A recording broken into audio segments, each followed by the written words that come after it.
현대 사회를 살아가는 이 시대는 위기의 시대다, 이렇게 말을 할 수가 있을 것 같습니다.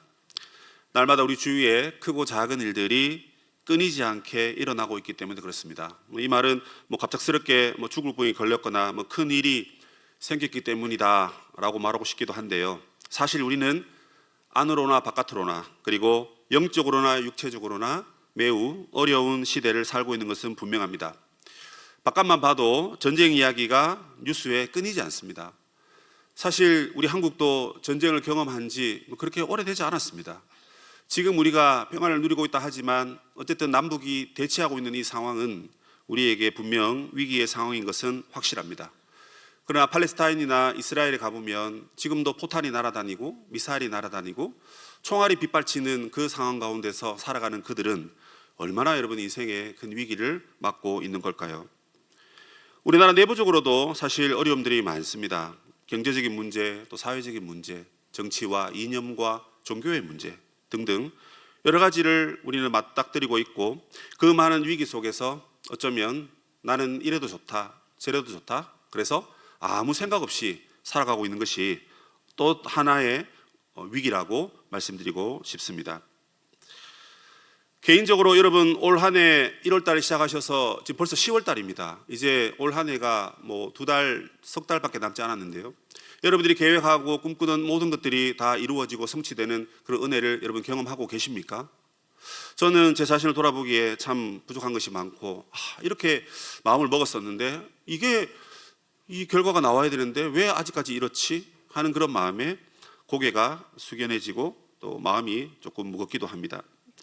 그런 나의 연약함을 보면서 실망과 좌절을 경험하기도 하고, 다들 잘 되는 것을 보면서 또 나는 왜 이런가 불안한 마음도 갖고 있습니다. 이런 위기 가운데 사람들은 그 위기를 헤쳐나가기 위해서 여러 가지 방법을 찾습니다. 그런데 많은 사람들이 도망치거나 회피하려는 경향을 보이려고 하는 것입니다. 그래서 삶의 목표와 본질을 잃어버리고 그냥 허랑방탕한 삶으로 자신을 놓아버리는 그 인생을 보기도 합니다. 어쩌면 인생의 위기가 찾아올 때 그 위기는 곧 우리에게 기회이기 때문에 이 기회가 하늘에서부터 온 기회다, 그래서 변화를 꿈꾸고 우리에게 필요한 삶의 모습을 회복하기 위해서 노력하는 것이 어쩌면 바른 삶인데, 너무 인생의 무게가 무겁다 보니 그것마저도 우리 마음 가운데서는 우리를 인도하지 못하는 것 같습니다. 오늘 성경에도 위기를 만난 국가의 모습 또 개인의 모습을 보면서 그 위기를 만날 때 우리 믿음의 사람들은 어떻게 생각하고 또 어떻게 행동해야 되는지 이 말씀을 통해서 우리 자신을 돌아보기를 소망합니다. 오늘 본문은 아수르 왕 사네립이 이스라엘을 침공한 이야기이고, 그리고 침공하고 난 다음에 그의 신하인 랍사게를 보내어서 이스라엘을 조롱하는 이야기가 주를 이루고 있습니다. 당시 히스기야는 이스라엘의 왕이었는데요, 이 히스기야와 아수르는 여러분 평화 조약을 맺었었습니다. 그래서 히스기야는 많은 곡물과 금, 은, 보화들을 사네립에게 갖다 바쳤습니다. 그런데 어느 날 아수르가 이 조약을 깨어버리는 겁니다. 그리고 이스라엘을 공격하기를 무려 3번에 걸쳐서 공격을 합니다. 오늘 이 본문은 3번째 공격인데요, 이제 물러나려고 하다가 다시 돌아와서 이스라엘을 공격하면서 항복을 요구하는 그런 대목입니다. 이 랍사게라는 사람은 사람 이름이 아니라 신분의 이름입니다. 그러니까 애굽의 바로 왕이 이름이 아니듯이 그 왕의 이름이 바로이거든요. 직책이듯이 이 랍사게라는 사람도 왕의 수를 따르는 시중드는 신하이고, 또 그 아수르의 영토의 한 부분을 맡아 관장하는 신하라고 보시면 됩니다. 어쨌든 이 랍사게가 이스라엘을 조롱하러 왔는데 히스기야는 그와 만나서 타협하려고 3명의 사절단을 보냅니다. 그 세전의 사절단이 들은 이스라엘을 향한 조롱의 내용이 오늘 1절부터 10절까지 기록되어 있습니다. 이 조롱의 내용은 여러 가지를 이야기하고 있는 것 같은데, 먼저 4절을 보시면 대왕 아수르 왕이 이렇게 말했다 하면서 히스기야야 너는 들어라, 이런 식으로 얘기합니다. 아수르 왕에게는 대왕이라는 표현을 쓰면서 상대방 나라인 그 왕의 히스기야는 왕의 이름을 빼버렸습니다. 매우 치욕적입니다. 그러니까 내가 친구의 아빠 이름을 부르면서 아버님이라는 단어를 쓰지 아니하고 너네 아빠라는 말도 쓰지 아니하고 아빠의 이름을 직접 거론한단 말입니다. 매우 기분이 나쁜 상황이죠. 지금 랍사게가 히스기야에게 이렇게 말하는 겁니다. 너희들 왕에게 가서 이렇게 전달하는 것입니다. 도대체 너희가 믿고 있는 게 지금 뭐냐라는 겁니다. 내가 너희들을 3번이나 공격했고 나라가 다 허물어졌고 예루살렘만 남았다.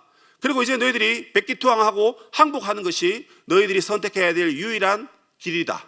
그런데 왜 항복하지 아니하고 도대체 무엇을 기다리길래 무엇을 믿길래 이렇게 버티고 있느냐, 이렇게 조롱 섞인 말을 너희 왕에게 전해라, 이런 얘기를 하는 겁니다.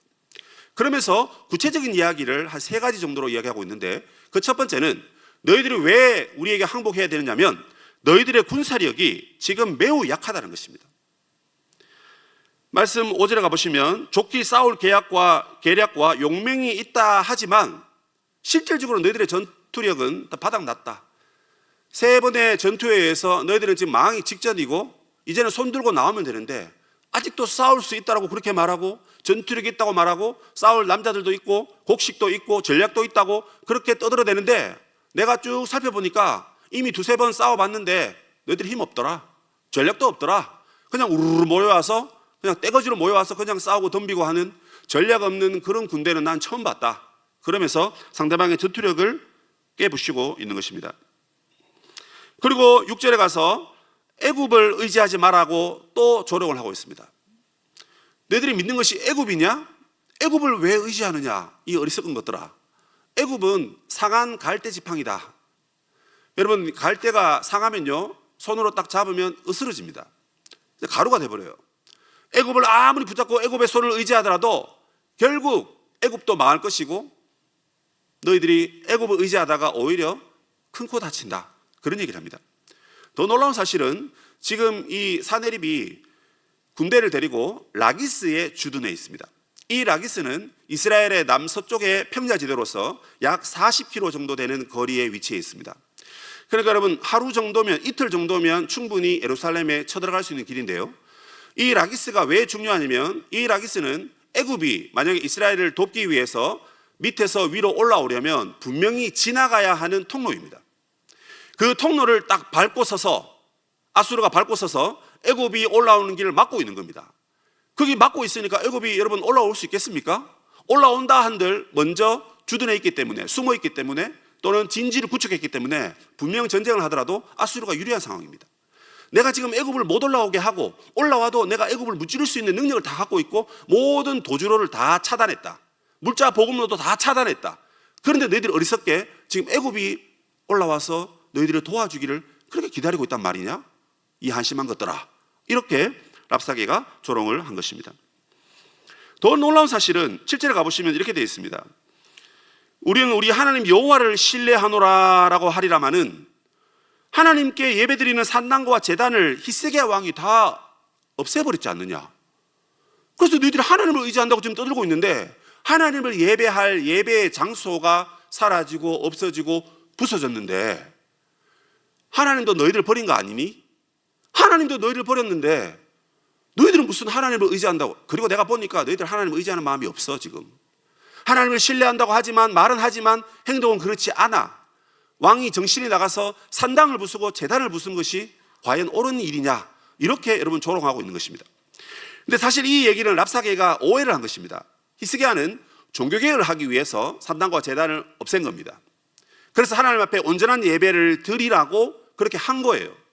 그런데 이 사실을 잘 모르는 아수르는 바깥에서 보니까, 야, 자기들 신을 섬기는 제단을 왜 자기들이 허물고 있지? 포기한 건가? 참 어리석네. 이런 식으로 비꼬으면서 조롱을 하고 있는 것입니다. 그래서 그들의 무능함을 지적하면서 만약 우리가 말 2,000피를 너희에게 주더라도 너희들은 그 말을 활용하지도 못할 것이다. 말은요, 오늘날 말하면 여러분 탱크 한 대와 같은 전투력을 갖고 있는 것입니다. 말 2,000피를 준다는 것은 한번 싸워보자 할 정도로 대단한 군사력을 우리에게 도와주겠다 하는 그런 감언이설입니다. 그런데 문제는 그걸 받아도 그 말 2,000마리를 끌고 전쟁에 나갈 사람도 없고 용기도 없고 믿음도 없고 아무것도 없다는 것입니다. 그러면서 마지막에 나 같은 이 한 청년을, 이 한 사람이 이렇게 말하는 것도 너희들이 대항하지 못하고 나에게 와서 싸우지 못하는 그런 어리석은 민족이 또 어디 있느냐 하면서 그들을 조롱하고 있는 것입니다. 마치 다윗과 골리앗의 싸움처럼 보여집니다. 이스라엘 수많은 군인들이 있었지만 아무도 골리앗을 보고 놀라서 나갈 싸울 마음이 없었어요. 그래서 이스라엘을 모욕하고 이스라엘을 조롱했지 않습니까? 그때 다윗이 믿음으로 나아가서 골리앗과 싸웠던 그 이야기가 떠오르는 그 대목입니다. 이 모든 이야기를 들어보니까 결국 여러분 랍사게는요 고도의 심리전을 가지고 지금 전쟁에 임하고 있는 것입니다. 그런데 이 고도의 심리전뿐만 아니라 이 얘기를 가만히 들어보니까 다 맞는 말입니다. 다 맞는 말입니다. 이스라엘 백성들이 여러분 싸울 힘과 전투력과 계략과 용맹이 없습니다. 어리석게도 여러분 애굽을 기다리고 있습니다. 애굽이 안 옵니다. 못 옵니다. 그런데도 그걸 기다리고 있어요. 그리고 하나님을 의지한다 해놓고는 하나님을 의지하지 않았습니다. 산당과 제단을 부시고 하나님을 제대로 예배하자 이렇게 한 겁니다. 물론 오해를 했지만 히스기야가 그렇게 종교개혁을 한다도 아이고 너희들이 이기려고 종교개혁을 해? 너희들이 좀 제대로 살아보겠다고 갑자기 성경을 읽어? 갑자기 예배를 열심히 들어? 뭐 기도를 열심히 한다고? 아이고 그런다고 될 줄 알아? 뭐 이런 얘기를 하는 겁니다. 기분이 안 좋으시죠 지금? 고도의 심리전을 가지고 이렇게 하는데요 가장 충격적인 얘기는 뭐냐면 10절입니다. 하나님이 나를 보내가지고 너희들이 뭐예요? 이 땅에서 멸망당하는 것이 하나님의 뜻이다 라고 그렇게 말하는 겁니다. 하나님이 여러분 정말 랍사게를 보냈는지 안 보냈는지는 모르지만 보냈다 치더라도 하나님이 이스라엘을 사랑하시기 때문에 얘들아 너희들 그러면 안 된다. 그러면 안 된다. 하나님의 나라 하나님의 백성이 아니냐. 이런 마음으로 랍사게를 보내고 사네립을 보내서 정신 차리라고 회초리를 들고 진노의 지팡이를 들어서 하나님 우리를 돌이키시려고 이런 상황을 이끌어 가시는 건데 이 랍사게는 하나님이 나를 보냈다. 왜? 너희 나라가 곧 멸망할 거니까 나 때문에 너희들이 멸망할 거고 하나님 나를 들어서 너희들을 멸망시킬 건데 내가 그 음성을 듣고 너희들한테 와서 이야기한다. 여호와 이름을 망령되게 일컫는 3계명을 범하면서 랍사게는 지금 내가 이렇게 말하는 것이 하나님의 뜻이다 이렇게 말하는 겁니다. 여러분.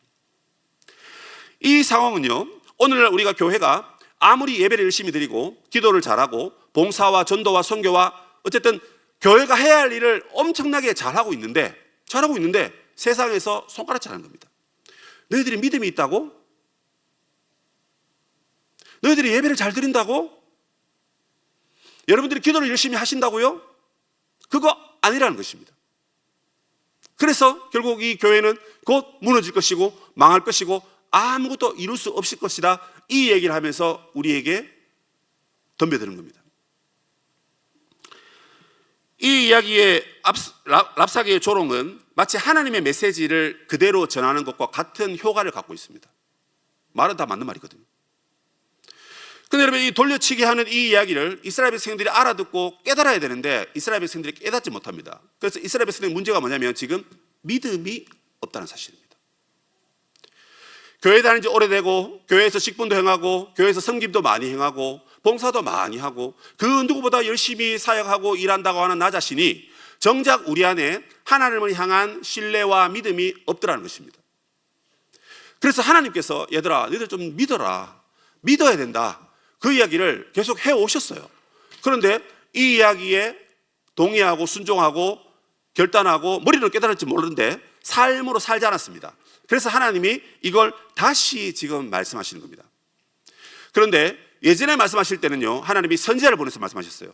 그런데 지금은요 선지자가 아니라 이방 땅에 왕도 아닌 그냥 한 신하에 불과한 랍사게, 그러니까 정확하게 이름도 없습니다. 여러분 뭘 의미하는 겁니까? 이렇게 치욕적일 수가 없습니다. 뭐 정확한 이름이 기록되고 그 사람이 와서 우리를 정죄했다 그러니까 저 나쁜 놈 이렇게 하고 싶은데 그냥 랍사게라는 그냥 신분, 직분을 갖고 있는 사람이 와서 이름 없는 그냥 신하가 왕의 말을 대언했는데 하나님의 말씀처럼 우리에게 바른 말 하니까 너무 이게 기분이 나쁘고 또 바른 말이니까 어떻게 뭐 말할 수도 없는 거예요. 이게 오늘날 예수 믿는 우리가 직면해 있는 우리의 상황이라는 것입니다. 자, 그러면 여러분 하나씩 따져봅시다. 여러분이 지금 믿고 있는 것은 무엇입니까? 첫 번째, 자신입니다. 여러분 자신에 대한 믿음이 어느 정도 있기는 있어야죠. 그렇죠. 내가 내 자신을 포기하고 내 자신을 놓아버리면 안 되죠. 하지만 나 자신도 여러분 믿을 게 되지는 못합니다. 나 자신은 뭘 믿겠습니까, 여러분?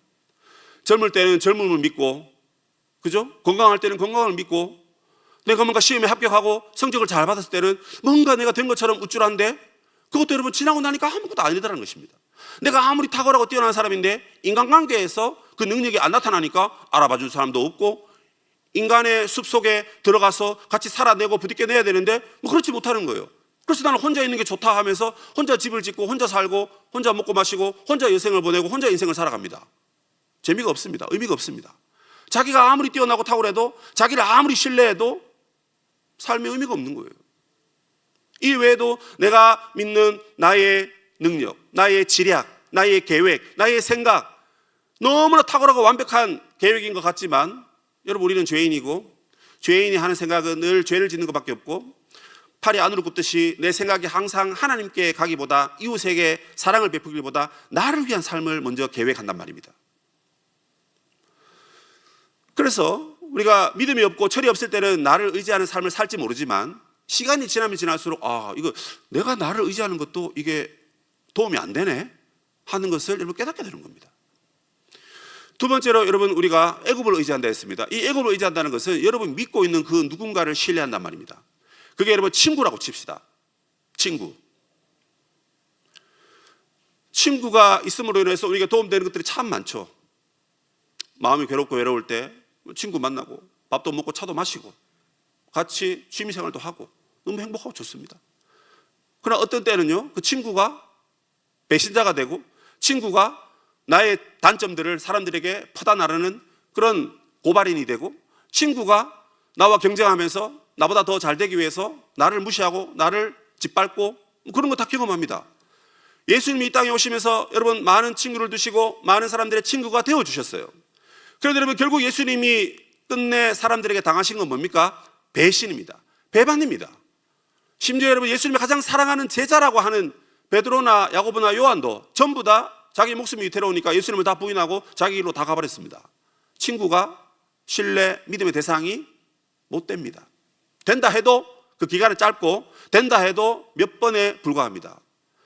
항상 의지해야 되고, 그리고 모든 상황에서 다 의지할 만한 대상이 되어야 됩니다. 과연 그가 내가 믿을 만한, 신뢰할 만한 그런 능력과 재능을 갖고 있느냐, 그걸 생각해 볼 때 그렇지 않다는 것입니다. 그러면 이제 남은 것은 무엇입니까? 아수르입니다. 아수르가 항복하라 하거든요. 내가 더 힘이 세고 너희 신보다 우리 신이 더 탁월한 능력을 갖고 있으니까 너희들 먹이 살릴 수 있고, 또 너희들이 항복하면 내가 책임져 주겠다, 이런 말로 조롱하는 것입니다. 그리고 가문이설로 그들을 유인하고 있는 것입니다. 그런데 여러분 역사상 고대 근동 여러 나라 중에 가장 강력한 힘으로 열국을 짓밟았던 나라가 아수르입니다. 그러니까 포로들에게도 엄청나게 혹하게 되었어요. 포로들을 잡아가면서 여러분 눈알을 다 빼버립니다. 시드기야가 여러분 눈이 뽑힌 채로 여러분 잡혀갔습니다. 그리고 낚싯줄을 입술에 걸어가지고, 그걸 한 사람만 걸어가는 게 아니라 여러 사람을 낚싯줄을 연결해서 앞에서 당기면 무조건 따라갈 수밖에 없는. 여러분 입술에 한번 걸어보십시오. 얼마나 아프겠습니까? 그런데 그런 나라가 항복하면 잘 살게 해주겠다고요? 거짓말입니다, 여러분. 여러분이 탁월함이 없고, 여러분의 친구와 여러분이 믿고 있는 회사나 학교나 여러분의 스펙과 여러분의 그 무엇이 능력이 없을 때, 대단한 능력을 갖고 있는 그 무언가가 나타나서 야, 나한테 절해라, 그럼 내가 모든 걸 다 주겠다 라고 했을 때, 여러분 우리가 속아 넘어가기 너무 쉽단 말입니다. 내가 해결하지 못했던 문제고요, 나에게 없던 그 재능입니다. 나는 죽었다 깨어나도 그걸 못하는 거예요. 그런데 그 사람이 와서, 또는 그 자리가, 또는 그 물질이, 또는 그 무엇이 나에게 와서 그렇게 해주겠다라고 나에게 항복하고 나에게 절하고 나에게 엎드려라, 그럼 내가 인도해 주겠다, 이렇게 말하는데 안 넘어가는 사람이 어디 있겠습니까, 여러분? 그런데 우리가 죽는지도 모르고 그걸 쫓아가면서 그걸 신뢰하고 있다는 것입니다. 그러니까 이 세 가지는 여러분 엉뚱한 신뢰입니다. 엉뚱한 신뢰란 말입니다, 여러분. 내가 아무리 능력이 있어도 내가 천년만년 살면서 모든 내가 무소불위의 권력을 부려가면서 내가 이 땅에서 내가 하고 싶은 거 내 뜻대로 모든 걸 다 하고 다 그렇게 이끌어 갑니까? 그렇지 않지 않습니까? 여러분의 동력자가, 여러분의 친구가, 여러분의 동료들이 여러분이 필요할 때 모든 걸 다 도와주고, 여러분이 어떤 투정을 부리더라도 다 받아주고, 여러분 욕을 하더라도 여러분을 사랑해주는 그런 사람이 여러분 얼마나 있습니까? 세상에서 가장 탁월한 능력을 갖고 있는 그 무엇이 나에게 모든 걸 준다 해도 그런 건 없는 것입니다. 그게 있다면 그건 하나님이시죠. 그래서 이 엉뚱한 것을 믿지 말고 하나님을 신뢰하는 것이 지금 이스라엘, 그러니까 유다입니다. 이 유다가 갖고 있어야 될 무기인 것입니다. 성경에 그런 말씀 있죠. 세상을 이긴 믿음은 이것이니 곧 너희의 뭐라 그럽니까? 예수님 말씀하셨죠, 그죠? 성경책이 빨간색으로 나오잖아요. 빨간색으로 나오는 거는 예수님이 직접 한 말이고 나머지 검은색은 이제 뭐 덧붙인 거다. 뭐 사복음서에 뭐 그런 얘기를 하잖아요. 다 뭐 성령의 영감으로 감화됐기 때문에 다 하나님 말씀입니다. 근데 보면 특별히 그게 세상을 이긴 것은 곧 이것이니 곧 너희의 믿음이라 그럽니다. 너희의 믿음이 세상을 이기는 것이지 기타 등등의 엉뚱한 믿음과 신뢰가 우리를 이기게 하는 것이 아니라고 그렇게 말합니다. 근데 여러분 이 말을 안 들었어요. 근데 하나님이요 또 말씀하시는 겁니다. 근데 매우 치욕적이고 조롱 섞인 말로 말합니다.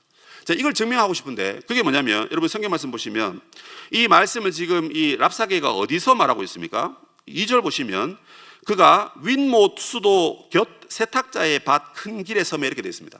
도대체 이게 뭔가 윗못이라는 건 뭐냐면요 높은 곳에 있는 연못을 말합니다. 이게 이제 이스라엘의 실로암 연못을 말하는 거거든요. 그러니까 이스라엘 여러분 예루살렘 성벽이 지대가 높아요. 그 위에 물을 끌어와 가지고 연못을 만들었어요. 그게 실로암 연못입니다. 근데 그 실로암 연못 수도가 뭐예요? 물이 지나가는 그 길이란 말입니다. 이게 또랑입니다, 또랑. 그러니까 이제 연못이 있고 연못에서 물이 흘러나가잖아요. 그 연못에서 물이 흘러나갈 때 세탁자의 밭, 세탁자 뭡니까? 빨래터란 말입니다. 빨래터. 그러니까 연못에서 물이 흘러가면서 흘러가는 그 물에 이제 빨래하고 있는 그 위치에서 랍사게가 말한 겁니다. 그런데 정말 놀라운 사실은 이사야 7장에 가보면 아하스는 남쪽이거든요. 북쪽 왕과 아람이 연합한 나라와 지금 싸움을 하고 있어요.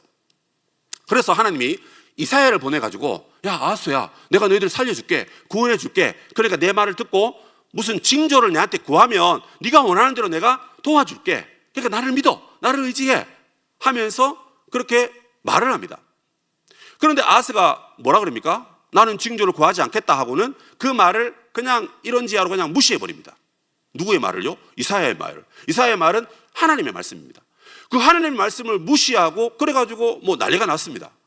그런데 여러분 이 36장에 와서 똑같은 장소에서 아수르의 랍사게를 보내서 이스라엘에게 야 너희들 딴 거 의지하지 말고 하나님을 의지해야 돼.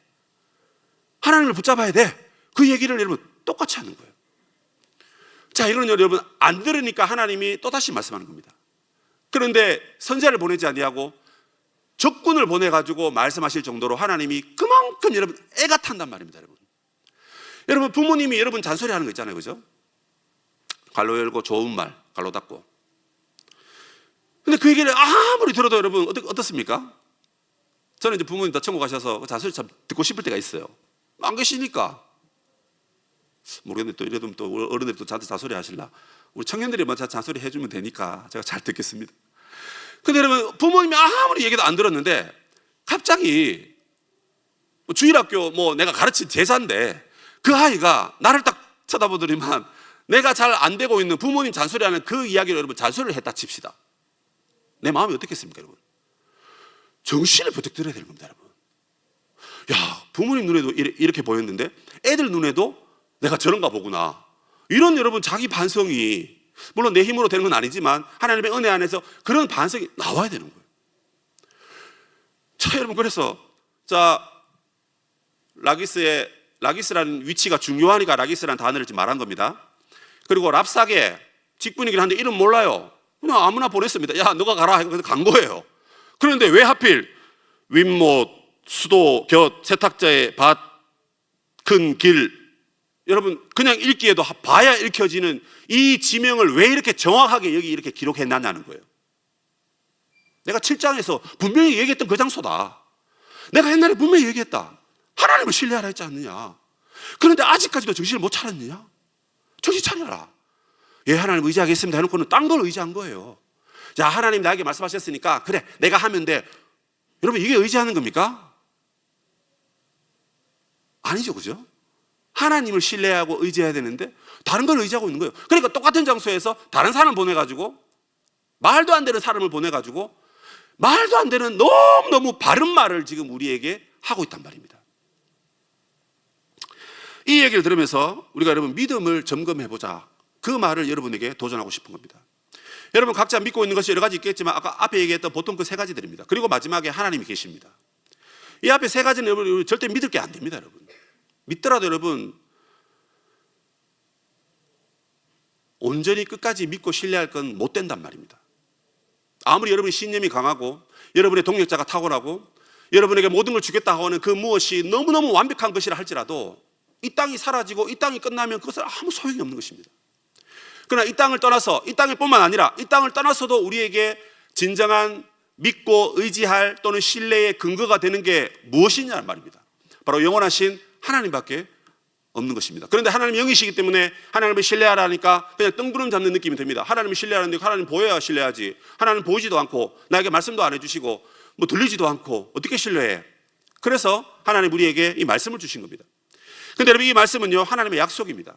그래서 우리가 하나님의 약속을 신뢰하고 살아가야 됩니다. 그 하나님의 약속, 무엇을 약속하셨습니까? 내가 너희들을 뱀의 후손으로부터 내가 너희들을 구원하겠다.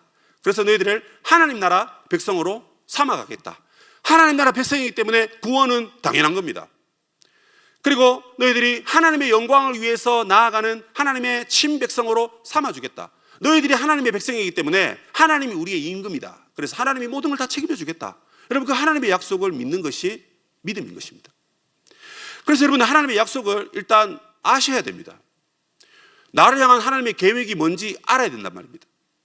하나님이 나를 향한 어떤 뜻을 갖고 계신지 알고 그것이 당장 이루어지지 않더라도 그걸 붙잡고 그것이 이루어지기를, 그 약속이 이루어지기를 끝까지 참고 인내하는 것이 여러분 믿음의 사람들의 삶이라는 것입니다. 그 약속이 없으니까 내 마음대로 살든지 친구 따라가든지 아니면 나에게 엄청난 것을 제시하는 그 무언가를 쫓아간다는 말입니다. 나보다 더 힘 있는 것에 굴복하면서 살아가는 인생을 비참하게 살아가고 있다는 것입니다. 그러나 우리가 만약에 하나님의 약속을 믿는 그 믿음 안에 거한다면 이 앞에 것들이 다 없어도 여러분들은 싱글벙글 감사와 기쁨으로 살아갈 수 있을 것입니다. 더 나아가서 여러분들이 받은 그 은혜로 남을 섬기면서 하나님을 기쁘시게 하는 삶을 살면서 여러분도 기쁘고 하나님도 기쁘신 삶을 여러분 살아갈 수가 있는 것입니다. 그래서 여러분 이제 우리는 정신을 차려야 됩니다. 우리의 믿음을 날마다 점검해야 되는데 오늘 이 말씀을 들으면서 여러분 인생을 20살, 30살, 40살 살아오셨는데 오늘을 진짜 여러분 터닝 포인트로 삼았으면 좋겠습니다. 무엇을요? 내 믿음이 온전한가? 하나님이 보시기에 내 믿음이 온전한가 이 말입니다. 여러분. 여러분이 스스로 열심으로 살고 누구를 의지하고 어떤 힘을 의지하더라도 하나님 보시기에 야 그만하면 괜찮다 하면 그걸 의지하십시오. 그걸 의지하십시오. 제가 책임지겠습니다. 근데 저는요 해보니까 하나님만큼 의지할 수 있는 게 없어요. 하나님만이 우리의 유일한 위로가 되고 우리의 신뢰가 되고 의지할 바가 되지 다른 건요 그냥 아무것도 아니더라고요. 그때는 그게 소중한 줄 알았는데 지나고 나니까 아무것도 아니더라는 거죠. 그때는 그거 아니면 안 될 줄 알았는데 하나님 만나고 나니까 그거 없어도 그냥 살 수 있겠더라고요. 그래서 처음부터 그냥 하나님을 신뢰하고 의지하는 그 길로 가셔야 됩니다. 그래서 여러분 기도하십시오. 하나님 제가 믿음이 없습니다. 믿음을 달라고 여러분 기도해야 됩니다. 믿음은 하나님의 선물이기 때문에 주시는 분에게 달려있는 건 맞습니다. 그런데 여러분 이 중요한 메시지 들었으니까 없다면 부족하다면 달라고 해야죠. 달라고 해야죠. 그래서 여러분 구원 얻는 믿음을 하나님께 구하십시오. 구원받은 다음에는 어떻게 살아야 됩니까? 믿음으로 살아야죠. 그럼 뭐예요?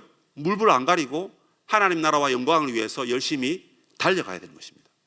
그래서 구원받기 위해서는 내 노력이 필요 없지만 구원받고 난 다음에는 어떻게 하든지 나의 힘과 노력과 정성을 다해서 하나님을 섬기기 위해서 믿음을 증명하기 위해서 선하고 올바른 삶을 살아가는 것이 여러분 위기에 속한 우리 믿음의 사람들의 올바른 삶이다. 이렇게 말씀을 드리고 싶은 것입니다. 여러분 오늘 이 말씀을 정리하면서 우리가 지금 생각하고 있는 수많은 우리의 미래와 계획, 또 우리의 여러 가지 아이디어들 참 많죠. 근데 여러분, 그 모든 것을 하나님이 물론 인정해 주시고 사용하십니다. 그러나 그 모든 것을 사용하시지만 우리가 그것만을 붙들고 있어서는 아무것도 이룰 수가 없습니다. 여러분, 우리가 영적인 부분에서 얼마나 우리가 지금 위기의 상태를 겪고 있습니까? 동성애자들을 여러분 부부로 인정하는 것도 참 가슴 아픈 일인데, 근데 법적으로 이제 이런 모든 판례들이 나오면서 이제 앞으로 교회에 아마 이런 일이 생길 겁니다. 어떤 친구가, 형제가 와서 목사님 저 결혼하고 싶습니다. 예, 주례 좀 해주십시오. 예, 누굽니까? 예, 형제를 데리고 왔습니다. 뭐 이런 일이 발생할 겁니다.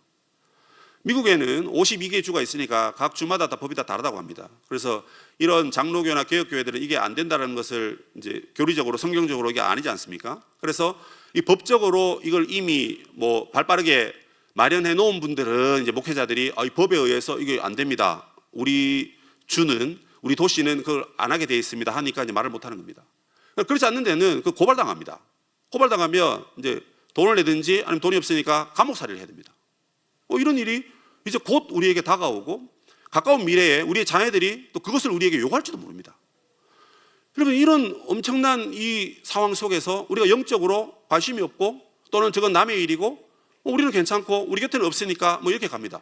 물론 그들을 불쌍히 여기고 긍휼히 여기고 도와줘야 하는 건 사실인데, 하나님이 뜻하시고 기뻐하시는 것이 무엇인지를 분별해서 믿음으로 하나님을 기쁘시게 하는 삶을 살아야 되는데, 믿음이 없으니까 그냥 내 삶에만 관심이 있고 이렇게 사는 것이 우리의 삶은 아니어야 한다는 것입니다. 단적인 예를 말씀드린 거고, 그 외에 숱한 삶들이 과연 우리가 믿음에 거하느냐 아니냐 하는 것을 질문하는 인생을 여러분이 맞닥뜨릴 것입니다. 어쩌면 여러분 중고등학교 시절이 그러면 가장 편했고 대학 다니는 시절이 미안하지만 제일 행복한 시절일 수 있습니다. 그러나 대학 다니는 것도 사실은 뭐 쉽지 않죠. 많은 종교적인 또 이념적인 가치관의 대립과 갈등이 있는데, 그 가운데 나는 이런 믿음을 갖고 있고 이 믿음을 지키기 위해서 바른 소리를 낸다는 것이 사실 어렵기 때문에 그렇습니다.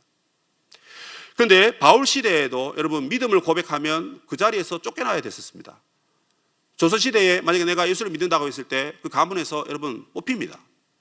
그런데 여러분 예수 그리스도께 대한 믿음으로 하나님을 기쁘시게 하기 위해서 그걸 선택하고 하나님께 영광 돌렸던 그 믿음의 선조들의 고백이 오늘 이 교회에도 나타나야 한다는 사실입니다. 그러므로 여러분 현실적으로 우리의 믿음은 무엇을 말하느냐? 현재의 상황을 바라보지 말고 하나님의 약속을 의지하고 하나님께 소망을 두는 것이 믿음입니다. 한국 사회가 이렇기 때문에, 학교가 이렇기 때문에, 또 내 개인적인 삶이, 우리의 문화가 이런 거기 때문에 나는 안 돼, 안 될 것 같아 해서 포기하는 것 말고, 그런 상황 가운데서도 그 상황을 뛰어넘어서 하나님이 말씀하셨기 때문에 믿고 따라가는 것이 믿음이란 말입니다. 그 단적인 예가 여러분 아브라함을 통해서 그것을 알 수 있습니다. 아브라함이 나이가 많았습니다. 단산하여서, 그래서 아내가 아이를 갖지 못하는 그런 나이에 이르게 된 것입니다. 나이가 여러분 내일 모레 90입니다. 그런데 하나님께서 내년에 반드시 내가 아이를 주겠다라고 약속하셨습니다. 그래서 창세기는 아브라함이 의롭다라고 말하고, 그래서 우리의 믿음의 조상이 된다고 말했는데, 아브라함이 도대체 의로운 게 뭐가 의롭냐는 거예요. 뭐가 의롭습니까? 자기의 육신과 아내의 육신은 절대 아이를 가질 수 없는 그런 현실의 상황이지만 그 현실을 묵상하지 않고 주겠다고 하신 하나님의 말씀을 묵상하고 그거 기다리고 붙들고 살았단 말입니다. 그래서 우리가 뭘 하려고 하지 말고 하나님의 말씀이, 약속이 뭔지를 깨닫고 그걸 붙들고 여러분 기도와 말씀으로, 예배로 하나님의 뜻이 하늘에서도 이 땅에서도 이루어지길 바라면서 살아가면 되는 겁니다. 현실은 계속해서 이렇게 조롱합니다. 너무 바른 말이지 않습니까 여러분? 너무 바른 말 합니다.